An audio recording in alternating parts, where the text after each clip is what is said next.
Hello everyone. Human health and disease part 8। Human health and disease board के लिए काफ़ी important chapter हैं। इस चैप्टर में ऑल टाइप्स ऑफ डिजीज़ का मीनिंग कि disease caused by micro organism, viral disease, bacterial disease, protozoan disease, और इसमें एड्स जो कि वायरल डिजीज़ में ही आता है, HIV, कैंसर है, और इसमें फंगल डिजीज़। तो बहुत सारी डिजीज़ हैं जिन पर कि नीट में भी और बोर्ड के लिए ये बहुत इम्पॉर्टेंट टॉपिक्स हैं।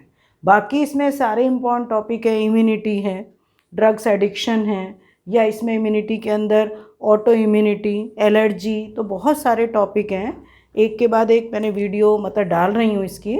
तो ये सारा और बहुत ईजी वे में कि एक बार इसको रीड करो और तुम्हें वो लर्न हो जाए।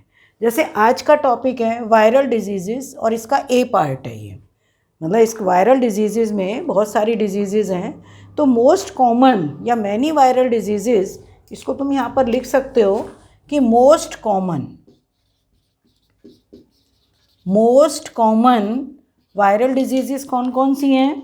कॉमन कोल्ड, मम्प्स, मीज़ल्स, ये मैंने यहाँ पे लिखा है, रिबियोला वायरस के थ्रू होता है। वायरल हेपेटाइटिस, डेंगू फीवर जिसको ब्रैक बोन फीवर भी बोलते हैं, chikungunya, chicken pox, small pox, poliomyelitis etcetera. ये बहुत सारी डिजीज़ हैं जिसमें से बोर्ड में क्वेश्चन कॉमन कोल्ड का तो है ही, क्योंकि NCERT में कॉमन कोल्ड है ही। बाकी इसमें हेपेटाइटिस पर भी क्वेश्चन पूछते हैं, डेंगू फीवर पर, चिकनगुनिया पर। तो ये तो सभी को थोड़ा सा इसकी नॉलेज भी होनी चाहिए। बायो के बच्चे हो, 12th स्टैंडर्ड में हो, नीट के लिए प्रिपरेशन कर रहे हो, तो सभी के बारे में कि कौन सी डिज़ीज़ किस वायरस के थ्रू होती है, तो ये थोड़ा सा हमें नॉलेज होनी चाहिए। अब इसमें आज मैंने थोड़ा सा जो तुम लोगों को समझाने के लिए इसमें लिखा है वो डिज़ीज़ कॉमन कोल्ड। ये जो इसका पैथोजन है वो है राइनो वायरस, पर कॉमन कोल्ड कभी कभी तुम बैक्टीरियल डिजीज़ पढ़ते हो, वहाँ भी आ जाता है। तो एक स्मॉलेस्ट बैक्टीरिया होता है डायलिस्टर न्यूमोसिंटस, स्मॉलेस्ट बैक्टीरिया है डायलिस्टर न्यूमोसिंटस, उसके इन्फेक्शन से भी कॉमन कोल्ड होता है। पर यहाँ राइनो वायरस, क्योंकि वायरस में पढ़ रहे हो वायरल डिजीज़ में, तो राइनो वायरस से होता है।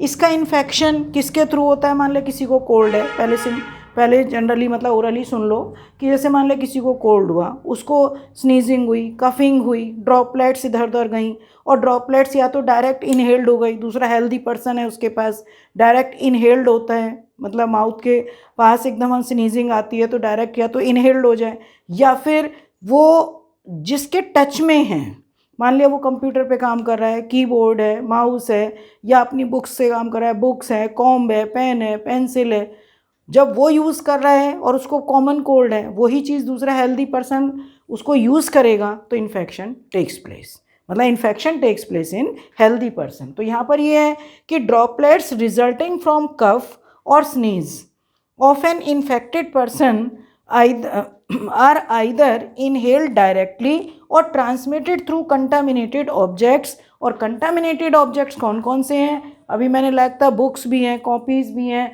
पेन है, पेंसिल है, कीबोर्ड है, माउस है, कॉम्ब है, अदर थिंग्स हैं, हैंकी है। तो किसी के थ्रू भी ये इन्फेक्शन हो सकता है। सिम्टम्स क्या हैं कि वायरस, सबसे पहले मालूम है किसी को भी कॉमन कोल्ड तो नॉर्मल है, कॉमन कोल्ड हुआ होगा, एकदम अजीब सा हो जाता है, स्वेलिंग है, नेज़ल चैम्बर का इन्फेक्शन है, ये पूरा का पूरा हमारे एक्सटर्नल लेयर्स, ये नेज़ल चैम्बर का इन्फेक्शन है, और पूरा का पूरा रेस्पिरेटरी पैसेज में अंदर म्यूकस मेम्ब्रेन होती है, म्यूकस मेम्ब्रेन में इन्फेक्शन होगा, म्यूकस रिलीज़ होता है, बहुत ज़्यादा जैसे कहते हैं कि म्यूकस का रिलीज़ होना, कफिंग होगी। पर इसमें लंग्स का इन्फेक्शन नहीं है, ध्यान रखना। ये जैसे निमोनिया वगैरह में है कि, या TB वगैरह में लंग्स की वॉल में स्वेलिंग हो गई, जो उसका फ्लूइड होता है, लंग्स में जो फ्लूइड होता है, प्लूरल फ्लूइड, वो ज़्यादा बनने लगा, ऐसा इसमें नहीं है। इसमें क्या है कि virus infect nose and upper respiratory passage, inflammation, मैंने बताया नेज़ल चैम्बर की जो मेम्ब्रेन होगी उसको वो म्यूकस मेम्ब्रेन, तो इन्फ्लेमेशन हो गया, इन्फ्लेमेशन स्वेलिंग आ जाती है, mucus membrane of nose, irritation of nasal tract, अजीब सा होता है, पेन होता है, इरिटेशन है, नेज़ल कंजेंशन, ऐसा लगता है गला बिल्कुल यहाँ से बंद हो चुका है, nasal congestion, flow of mucus, sore throat, hoarseness मतलब खांसी होती है, कफ, टायर्डनेस ऐसा लगता है थकान हो रही है, सिर में दर्द हो रहा है, हल्का सा महसूस हो रहा है, बदन गिरा हुआ होता है, लो ग्रेड फीवर मतलब थोड़ा सा फीवर होगा पर मतलब हल्का हल्का फीवर भी हो जाएगा। तो ये इसके सारे सिम्टम्स हैं। और सबसे मेन चीज़ है कि अगर हम इसको ठीक करना है, ये मैं वैसे नहीं बता रही हूँ, एनसीईआरटी में नहीं है, ये नॉर्मल वे है कि इसको अगर हम ठीक करना है तो हमें मतलब नॉर्मल गर्म पानी पीना ही चाहिए। बार बार जैसे हम चाय पीते हैं, कॉफ़ी पीते हैं, उसकी तरह पानी को बॉईल करो, पियो, मतलब वेपर भाप लेनी है हमें, चाहे उसमें नमक डाल के भाप लेनी है, वो सब चीज़ें लेनी है, तो उससे ये इन्फेक्शन बहुत जल्दी चला जाता है। ठीक है, तो इसमें कौन सी डिजीज़ बताई है मैंने इस वीडियो में? Common cold. ठीक है बेटा, ओके, थैंक यू।